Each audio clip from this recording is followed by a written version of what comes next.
माया माया यस्तो होस् जो मनमै रहिरहोस्। र खाना त यस्तो होस् कि हामीले खाना खाएर पनि त्यो जिब्रोबाट स्वाद निस्किनै नमानोस्। चाहे त्यो सादा नुन र भात मात्र किन नहोस्, यदि तपाईँले मायाले आफ्नो परिवारलाई खाना सर्भ गर्नुहुन्छ भने त्यो खानाको स्वाद जिब्रोमा सधैँभरि रहिरहन्छ। नपत्याए एकपल्ट प्रयास गरी हेर्नुहोस् त।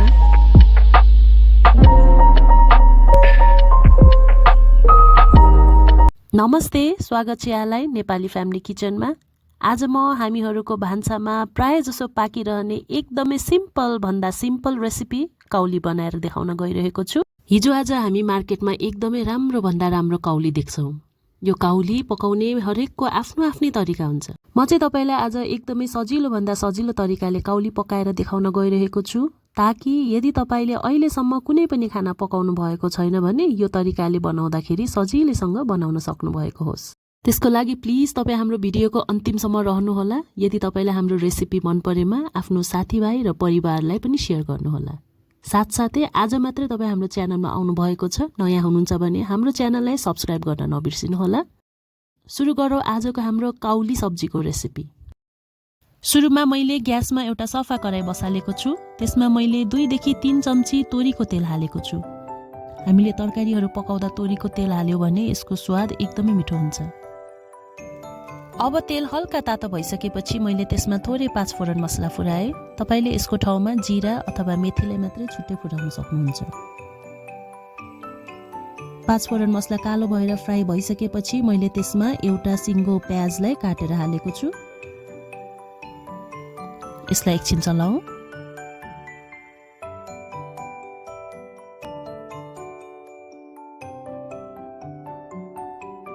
प्याज फ्राई भएर हल्का गोल्डन कलरको भइसकेपछि हामीले यसमा हालेका छौँ गरम मसला।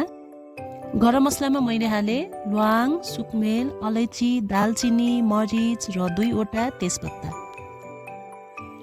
अब मैले हालेँ आधी चम्ची बेसार, नुन हालेँ स्वाद अनुसार, जिरा धनियाँको पाउडर हालेँ 1 चम्ची, 1 चम्ची कश्मिरी रातो धुलो खोर्सानी हालेको छु। यो सबैलाई मजाले चलाउनु पर्छ। केही बेर राम्रोसँग चलाइसकेपछि मैले हालेँ 4 देखि 5 वटा मिडियम साइजको मसिनो गरी काटेको टमाटर। सबैलाई मिक्स गरौँ।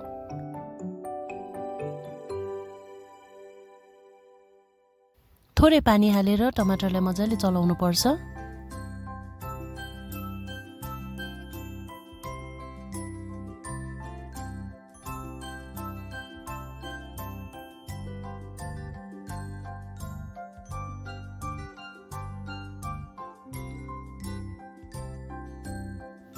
यो टमाटर मजाले पाक्नुपर्ने हुन्छ।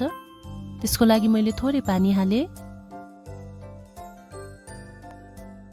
जति टमाटर पाकिसकेपछि अब हामीले हाल्न सक्छौँ पखालेर काटेर राखेको काउली। मैले यहाँ 250 ग्राम जति काउलीलाई लिएको छु।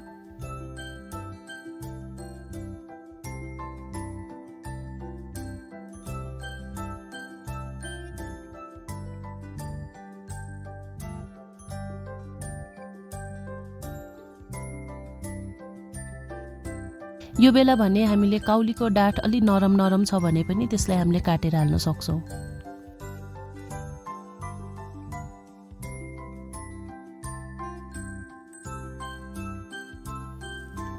काउली हालिसकेपछि यसलाई मैले केही बेर चलाएँ र थोरै पानी हालेर बिर्को लगाएर पाक्नको लागि छोडिदिएँ।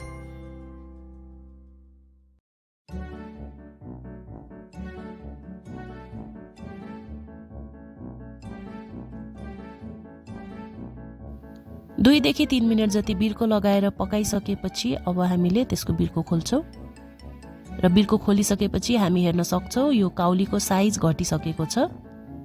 सुरुमा हामीले काउलीको साइज धेरै भएको हुनाले चलाउन सकेको थिएनौँ र अब घटेको कारणले मैले मजाले चलाउन सकिरहेको छु।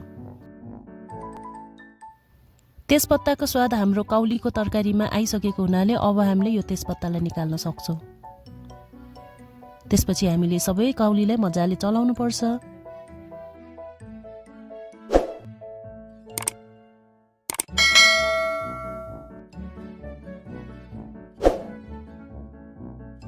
हामीले यो काउली तरकारीलाई यसै गरी चलाउँदै बेला बेलामा कराईको बिर्को लगाएर मिडियम आँचमा 10 देखि 15 मिनेट जति पकाउनु पर्छ।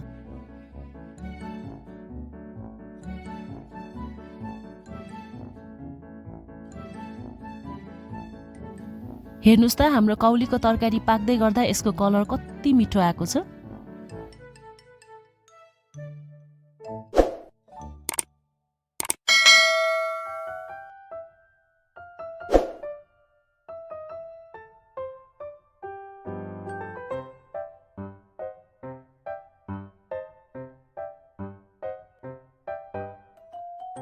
मैले यो काउलीमा भर्खरै थोरै पानी हालेको हुनाले यसको मुनि पानी छ र यति जति पानी चाहिँ हामीलाई काउली पाक्नको लागि लाग्छ। केही बेर बिर्को लगाएर यो काउलीलाई पाक्नलाई छोडिदिन्छौँ।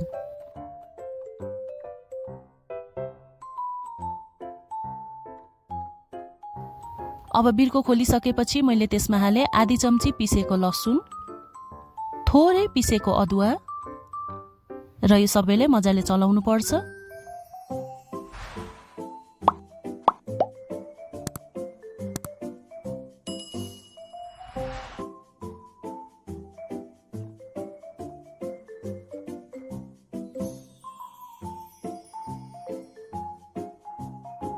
अब भने मैले अन्तिममा एकपल्ट बिर्को लगाएर केही बेर पाक्नलाई छोडेको छु। ल बिर्को खोलिसकेपछि हेर्नुस् त हाम्रो काउलीको तरकारी एकदमै तयार भइसकेको छ। यसको माथिबाट मैले थोरै कसुरी मेथी छर्किए।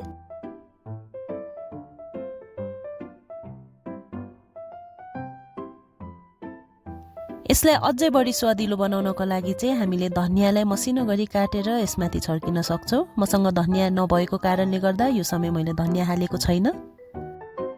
त्यसै गरी काउलीलाई एकदमै मिठो बनाउने सेक्रेट भनेको चाहिँ अन्तिममा धनिया कसुरी मेथी हाल्ने बेलामा थोरै गरम मसला पनि हाल्नुपर्ने हुन्छ। मैले चाहिँ हालेको छैन, तपाईँले मनपर्छ भने हाल्न सक्नुहुन्छ है।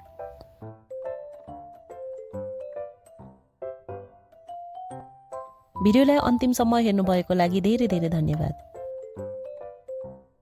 यसरी काउलीलाई तपाईँले लन्च वा डिनरको रूपमा बनाएर खान सक्नुहुन्छ।